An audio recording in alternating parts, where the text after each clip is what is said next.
दोस्तों नमस्कार। आपने अक्सर सुना होगा कि भारत कृषि प्रधान देश है और बहुत बार आपने नेताओं से, पॉलिसी मेकर से अलग-अलग सेमिनार्स में, भाषणों में 15 अगस्त को, 26 जनवरी को, टीवी पे, सेमिनार्स में हर जगह सुना होगा कि भारत दुनिया की फूड फैक्ट्री बन सकता है। अक्सर आपने ये देखा होगा कि हम भारत से एग्री एक्सपोर्ट्स को डबल करना चाहते हैं। इस तरह के दावे, वादे अक्सर हम लोग सुनते रहे। लेकिन ज़मीनी हकीकत क्या है, आज मैं आपसे ये बात चर्चा करने वाला हूँ। ये वीडियो आपको इसलिए देखना चाहिए क्योंकि आप सब लोग महँगाई की बात करते हैं। आप सब लोग रोज़गार की बात करते हैं। हमारे किसान भाई एमएसपी की बात करते हैं और ये उम्मीद करते हैं कि हमें और ज़्यादा एमएसपी मिले। ये सब बातें आज जो मैं आपको शॉर्ट में समझाने वाला हूँ, आपके लिए बहुत काम की हो सकती है ताकि जब भी आप इस तरह के भाषण सुने, आर्टिकल देखें, स्पीचेस देखें तो आपको पता रहे कि कम से कम हम किसी गलतफहमी का शिकार ना हो जाए। दोस्तों सबसे इंपॉर्टेंट बात क्या है? एक उदाहरण आज मैं लेता हूं आपसे। हिंदुस्तान की हर रसोई में तेल का इस्तेमाल होता है। खाने के तेल की बात कर रहा हूं। हिंदुस्तान की कोई रसोई ऐसी नहीं होगी जिसमें खाने के तेल का इस्तेमाल नहीं होता। और इस उदाहरण को इसलिए समझना जरूरी है कि चाहे आदमी गरीब हो या अमीर, तेल सबको वर्चुअली उसी रेट के आसपास मिलता है। सभी वही तेल खाते हैं। अगर आप सरसों खाते हैं, चाहे आप करोड़पति हो या आप फुटपाथ पे झोपड़ी बना के रह रहे हो, सरसों का तेल तो सरसों का तेल रहेगा। सोयाबीन खाते हैं तो वो भी वही रहेगा। इसका मतलब ये है कि इस प्रोडक्ट को समझना बहुत जरूरी है और इससे हम आगे समझ पाएंगे कि भारत की जो कृषि नीति है या जो कृषि अर्थव्यवस्था है उसकी सच्चाई क्या है। एक तरफ हम महंगाई की बात करते हैं और दूसरी तरफ हम ये वादा करते हैं और दावा करते हैं कि भारत दुनिया की कृषि अर्थव्यवस्था में सबसे बड़ा स्थान पाएगा। हम दुनिया की फूड फैक्ट्री बनेंगे। हम यहाँ फूड प्रोसेसिंग इंडस्ट्री लगाएंगे और ना जाने क्या क्या।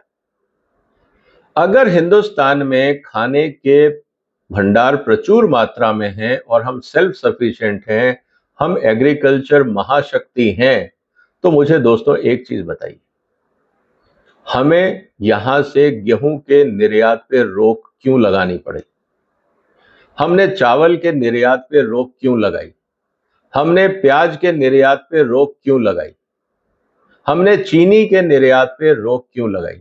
अगर हमारे गोडाउन भरे हुए थे, रखने की जगह नहीं थी, किसान परेशान था कि उसको एमएसपी नहीं मिल रही है, तो हमें तो एक्सपोर्ट खोल देना चाहिए था।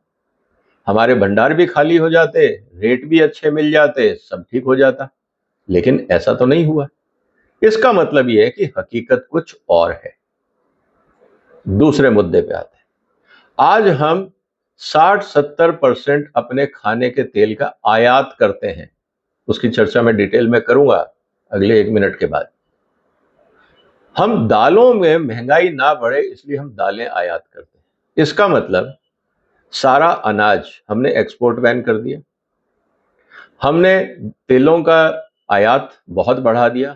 दालों का आयात हमारा हर साल बढ़ रहा है। तो बचा क्या खाने को? मसाले हमारे यहाँ आयात हो रहे हैं। जिस रफ्तार से हमारे यहाँ फल सब्जियां आयात हो रही हैं, उस रफ्तार से एक्सपोर्ट नहीं बढ़ रहा है। कुल मिला के स्थिति यह है दोस्तों कि ये जो मुद्दा हम जो सुनते रहे हैं टीवी चैनल्स पे और भाषणों में, हकीकत कुछ और है। एग्जाम्पल मैं ले रहा हूं आज आपके लिए तेलों का। हिंदुस्तान में जो इस समय तेल की खपत है, जो ये माना जाता है, हम लोग बहुत ज्यादा विकसित देश नहीं है, लेकिन हमारे यहाँ पे करीब करीब जो टोटल सप्लाई होनी चाहिए तेलों की, वो करीब 27-28 मिलियन टन के आसपास है। 28 मिलियन टन की अगर मैं बात करता हूं तो उसके अंदर कम से कम, अगर मैं ओवरऑल देखूं, तो जो हमारी खपत है उसका मात्र 10 मिलियन टन के आसपास ही हम अपने यहां प्रोडक्शन कर रहे हैं। करीब 17 मिलियन टन हम आयात कर रहे हैं। इसका मतलब अगर मैं ऑन एन एवरेज बात करूं कि एक व्यक्ति के हिस्से में हम कितना आयात कर रहे हैं, हम 10 साल पहले हम करीब 6 से 8 किलो आयात करते थे पर व्यक्ति। आज हमने बढ़ा के उसको कर दिया 11 से 12 किलो पर व्यक्ति। हम एग्रीकल्चर डेवलपमेंट की बात कर रहे हैं, हम टेक्नोलॉजी की बात कर रहे हैं, हमारा एग्रीकल्चर सिस्टम बहुत बढ़िया है, हमारी स्टेट गवर्नमेंट बहुत अच्छा काम कर रही है, हमारी नीतियां बहुत अच्छी हैं, सब खुश हैं। आयात क्यों बढ़ रहा है? क्योंकि खपत बढ़ रही है, और खपत जो बढ़ रही है उसका सीधा सीधा रिलेशन है आपकी पॉपुलेशन से। जब आबादी बढ़ रही है तो खपत बढ़ रही है। इसका मतलब यह है कि जिस रफ्तार से आबादी बढ़ रही है उस रफ्तार से हम हिंदुस्तान में तेलों का उत्पादन नहीं कर पा रहे हैं। इसका मतलब यह है कि हमारे जो तिलहन पैदावार की क्षमता है वो थक चुकी है, और उसका सबसे बड़ा कारण है कि हमारे यहाँ पे किसानों को सही क्वालिटी का बीज नहीं मिल रहा है, सही क्वालिटी के कीटनाशक नहीं मिल रहे हैं, सही क्वालिटी की जानकारी नहीं मिल रही है। तो किसान ने जो अपने पिताजी से सीखा, दादा से सीखा, शायद वही करता आ रहा है। और जो हम कह रहे हैं कि हम हर साल 10,000 करोड़ रुपए एग्रीकल्चर रिसर्च पे लगा रहे हैं, उसका जमीनी हकीकत पे असर नहीं दिख रहा है। तो ये पैसा जा कहां रहा है? रिसर्च का पैसा जा कहां रहा है? किसानों तक जानकारी क्यों नहीं पहुंच पा रही? इसको समझना बहुत जरूरी होगा। अगर यही रफ्तार रही दोस्तों, तो जब हम बात कर रहे हैं अगले 5 साल की, मैं 2047 की बात नहीं कर रहा, अगर मैं 2047 का आपको आंकड़ा दूं तो समस्या ये हो जाएगी कि भारत जब अपने आप को विकसित देश कहेगा, उस समय क्या हमारी खाद्य सुरक्षा आयातित खानों पर निर्भर होगी या हम सेल्फ प्रोडक्शन करेंगे? हमारी आत्मनिर्भरता क्या खानों में हो पाएगी, फूड प्रोडक्ट्स में हो पाएगी, अनाज में हो पाएगी? यह आज सबसे बड़ा सवाल है। तो हम डेवलप्ड नेशन की तो बात कर रहे हैं, लेकिन हमें खाना कौन खिलाएगा? इसका रोड मैप कहां है? इसका एक्शन प्लान कहां है? ये आज तक पिछले 75 साल में भारत का फूड सिक्योरिटी प्लान क्या है, मैंने तो नहीं देखा। 2047 में भारत का फूड सिक्योरिटी प्लान क्या होगा, मैंने वो भी नहीं देखा। तो आप किसको कहेंगे? तो मेरा मोदी जी से निवेदन है आपके माध्यम से, इसीलिए आप इस वीडियो को शेयर करिए ताकि उन तक ये मैसेज पहुंच सके कि 2047 में भारत की फूड सिक्योरिटी आप कैसे इंश्योर करोगे, इसका रोड मैप बनाइए। क्योंकि प्राइवेट सेक्टर भी, रिसर्च भी, प्रोफेशनल्स भी, इंफ्रास्ट्रक्चर भी, सबकी जरूरत पड़ेगी। और अगर आप उनको नहीं बताएंगे तो वो कैसे और कहां इन्वेस्ट करें, कहां अपनी टाइम और एनर्जी और पैसा लगाएं, उनको कैसे पता लगेगा? इसीलिए फूड सिक्योरिटी स्ट्रेटजी और एक्शन प्लान बनाना बहुत जरूरी है, जो 75 साल में नहीं बना। मैं फूड सिक्योरिटी कानून की बात नहीं कर रहा हूं। जब भी मैं फूड सिक्योरिटी एक्शन प्लान की बात करता हूं तो बहुत सारे पत्रकार, बहुत सारे पॉलिटिकल एनालिस्ट ये कहने लगते हैं हिंदुस्तान में फूड सिक्योरिटी एक्ट है। अरे फूड सिक्योरिटी एक्ट में आप जो खाना बांटोगे वो भारत का बना हुआ होगा या विदेश से आयात करके बांटोगे? तेल तो आप 70% आयात कर रहे हो, दालें आप आयात कर रहे हो, एक्सपोर्ट आप कुछ करने नहीं दे रहे हो। और फिर हम बात कर रहे हैं फूड प्रोसेसिंग। दोस्तों, फूड प्रोसेसिंग उसी देश में और उसी जगह होता है जहां पे खाना बेकार जाए या सस्ता हो। आप टेबल से कॉम्पीट करके, रिटेल मार्केट से कॉम्पीट करके फूड इंडस्ट्री नहीं चला सकते। जब आज भी लोग ताजा कच्चा खाना खरीदने में कहते हैं महंगाई हो गई है, तो प्रोसेसिंग में तो कॉस्ट बढ़ेगी, खर्चे बढ़ेंगे। तो आप इन्फ्लेशन को कंट्रोल कर रहे हो या बढ़ा रहे हो? ये अपने आप में बहुत बड़ा सवाल खड़ा हो जाएगा। और जहां तक बात है तेलों की, इसमें एक मैं आपको और विचित्र चीज बता देता हूं आंकड़ों के सहित, क्योंकि कई बार लोग बोलते हैं कि ये ठीक नहीं है। दोस्तों, 2010 में सोयाबीन का जो एमएसपी था वो था 14 रुपए, और इंटरनेशनल प्राइस जो था वो था 20 रुपए। मतलब हम सस्ते थे।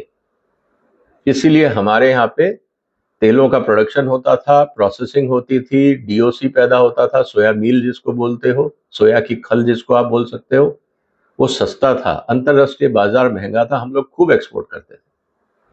2015-16 में एमएसपी हो गया 26 और अंतरराष्ट्रीय बाजार था 25। मतलब हम 2014 में लगभग अंतरराष्ट्रीय बाजार के बराबर थे।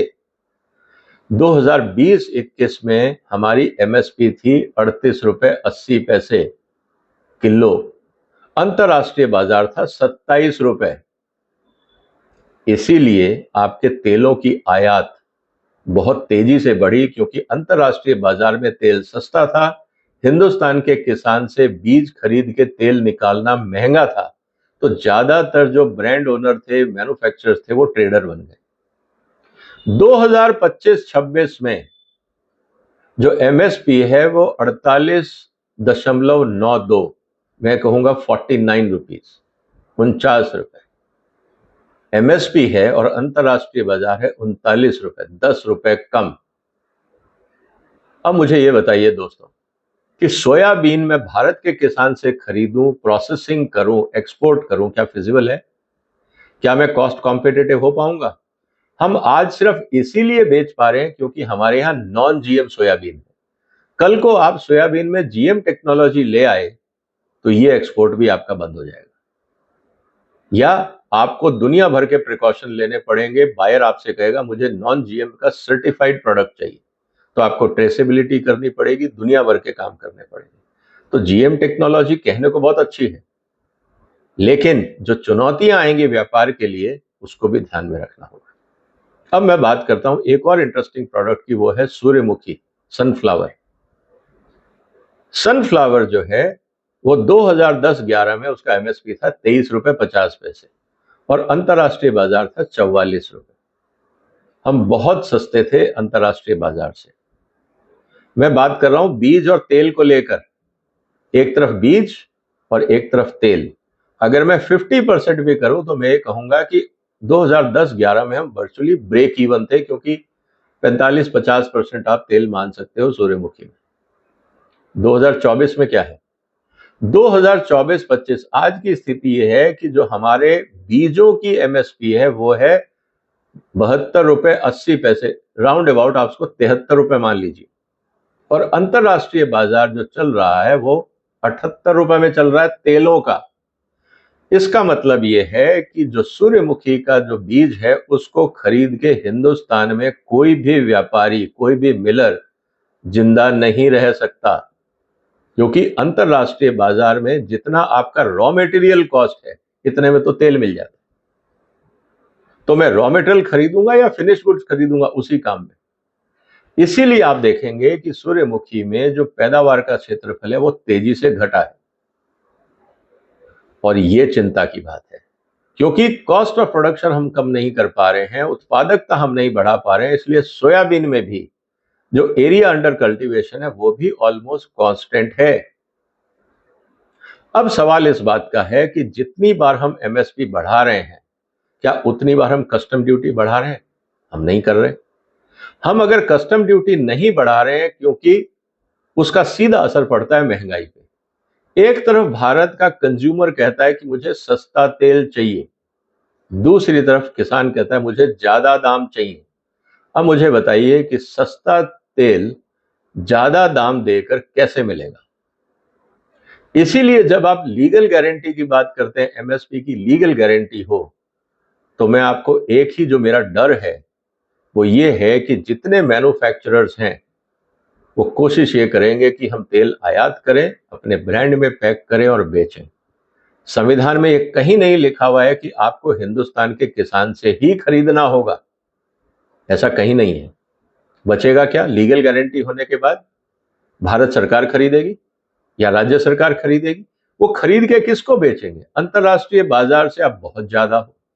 डोमेस्टिक इंडस्ट्री आपसे खरीदना नहीं चाहती, तो आप खरीद खरीद के कहां रखोगे? क्योंकि बहुत सारे किसान नेता कहते हैं सरकार खरीदेगी तो बाद में उसको बेच देगी। किसको? एक्सपोर्ट आप कर नहीं सकते, डोमेस्टिक मार्केट आयात कर रही है। इसका उदाहरण बहुत सिंपल है। इस समय जो सोयाबीन का एमएसपी, जैसे मैंने आपको कहा कि करीब 48 रुपए के आसपास है, बाजारों में, मंडियों में सोयाबीन बिक रहा है 35-37 रुपए के आसपास। ये ऑफ सीजन है, क्योंकि नई फसल आएगी अक्टूबर नवंबर में। इसको हम लीन पीरियड बोलते हैं। इस समय रेट ज्यादा होने चाहिए, इस बार रेट कम है, और अभी सीजन नहीं आया है। अब आप ये समझ लीजिए कि अगर हिंदुस्तान के मिलर्स ने और व्यापारियों ने किसान का माल नहीं खरीदा और सरकार ने ही खरीदना है, तो वो बेचेगी किसको? तो सरकार पहले तो 10 रुपए महंगा माल खरीदेगी अंतर्राष्ट्रीय और डोमेस्टिक मार्केट से, पहली बात। दूसरा, जब उसको बेचना होगा तो बायर कहेगा मुझे अंतरराष्ट्रीय बाजार में 10 रुपए कम मिल रहा है, मैं सरकार से क्यों खरीदूं? तो सरकार के पास दो ही रास्ते हैं, या तो जो 10 रुपए पहले आपने बढ़ा के किसान से खरीदा, वही 10 रुपए वापस आपको सब्सिडी करके व्यापारियों को देना होगा, तो 20 रुपए किलो की सब्सिडी सोयाबीन पे हो जाएगी। इस बात को आप समझिए। और उसके बाद प्रोसेसिंग। अगर सरकार ये नहीं देना चाहती तो सरकार को अपनी जो कस्टम ड्यूटी है उसको बढ़ाना होगा। और जब आप कस्टम ड्यूटी 50% भी बढ़ा दोगे, ताकि 10 रुपए आप ऑफसेट अगर करना है, तो आपको प्रोसेसर को भी प्रोटेक्शन देना होगा, नहीं तो मैं क्यों खरीदूंगा? तो अगर 30, 40, 50% आप कस्टम ड्यूटी बढ़ाते हो, तो तेलों के दाम भी 25-30% बढ़ जाएंगे। फिर आप कहोगे महंगाई होगी। दोस्तों, इस बात को समझना होगा। मेरा यही निवेदन है भारत सरकार से, मोदी जी से, आप सबके माध्यम से। हम जो गलत फहमी में हैं कि भारत में एग्रीकल्चर बहुत अच्छी स्थिति में है, हम एग्रीकल्चर सुपर पावर हैं, हम प्रोसेसिंग कर पाएंगे, ये तो मैंने आपको एक उदाहरण दिया। इसी तरह से आप चीनी में देख लीजिए, इसी तरह से आप दालों में देख लीजिए। हमारी उत्पादकता जिस रफ्तार से बढ़नी चाहिए, अफ्रीका के छोटे छोटे देशों की उत्पादकता हमसे ज्यादा है। तो क्या हमारी एग्रीकल्चर रिसर्च काम नहीं कर रही, या हमारे किसान सीखना नहीं चाहते? कुछ तो गड़बड़ है, क्योंकि कंज्यूमर तो खेत में काम नहीं करता। टेक्नोलॉजी सरकार देती है, क्योंकि जितना रिसर्च का बजट है वो सरकार आईसीआर को देती है, प्राइवेट कंपनी को तो देती नहीं। तो जितना खर्चा रिसर्च में हो रहा है, या तो वो रिजल्ट नहीं दे रहा, और अगर वो रिजल्ट दे रहा है तो किसान उस टेक्नोलॉजी को लेना नहीं चाहते, क्योंकि उनको लगता है कि ये टेक्नोलॉजी शायद काम की नहीं है, बेकार है। तो इस सिचुएशन से कैसे निकला जाएगा, इस बात को समझना जरूरी है। तो दोस्तों, मेरा निवेदन यह है कि कृषि क्षेत्र बहुत कठिन दौर से निकल रहा है। चाहे वो किसान का मुद्दा हो, महंगाई का मुद्दा हो, प्रोडक्शन का मुद्दा हो, एक्सपोर्ट्स का मुद्दा हो, और मौसम की मार हो, प्लस क्लाइमेट चेंज। इसको हम सिर्फ पॉलिसी बना के नहीं कर सकते, उस पॉलिसी को जमीन पे उतारना होगा, और प्राइम मिनिस्टर ऑफिस को और कृषि मंत्रालय को डे टू डे मॉनिटरिंग करनी होगी।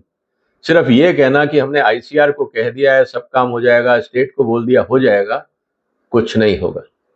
क्योंकि किसी भी अधिकारी को या साइंटिस्ट को ज्यादा मेहनत करने के ज्यादा पैसे नहीं मिलते हैं, तो वो उतनी ही मेहनत करेगा जिससे उसकी नौकरी बची रहे, लेकिन उससे देश का गुजारा नहीं चलने वाला है। तो या तो आपको प्राइवेट सेक्टर को एक्टिवली इन्वॉल्व करना होगा, क्योंकि आप जो काम नहीं कर पा रहे, शायद प्राइवेट सेक्टर उसमें इंसेंटिव देख के मेहनत करें, या आपको अपने काम करने के तरीकों को बदलना होगा, या एक पार्टनरशिप डेवलप करनी होगी, रेस्पेक्टफुल पार्टनरशिप। जैसे किसान नेताओं ने प्राइवेट प्रॉपर्टीज को तोड़ना फोड़ना शुरू किया, हर प्राइवेट इन्वेस्टर्स को वो दलाल बोलने लगते हैं, या उसको किसी और गलत नाम से पुकारते हैं। उनको अपनी मानसिकता को बदलना होगा, क्योंकि कंज्यूमर तो इंपोर्ट कर लेगा, किसान किसको बेचेगा? सोचना होगा हमारे नेताओं को। तो सिर्फ भाषण से, धरना से, प्रदर्शन से किसानों की समस्याएं हल होने वाली नहीं हैं। आप भी इस देश में, हम भी हैं। हम देखेंगे क्या स्थितियां बदल रही हैं। इस वीडियो को याद रखिएगा, इस वीडियो को शेयर करिए, इस चैनल को सब्सक्राइब कर लीजिए, क्योंकि ऐसे गंभीर मुद्दे आपको और कहीं नहीं मिलेंगे। फिर मुलाकात होगी एक और महत्वपूर्ण मुद्दे के साथ। तब तक अपना ध्यान रखिएगा। फिलहाल वंदे मातरम।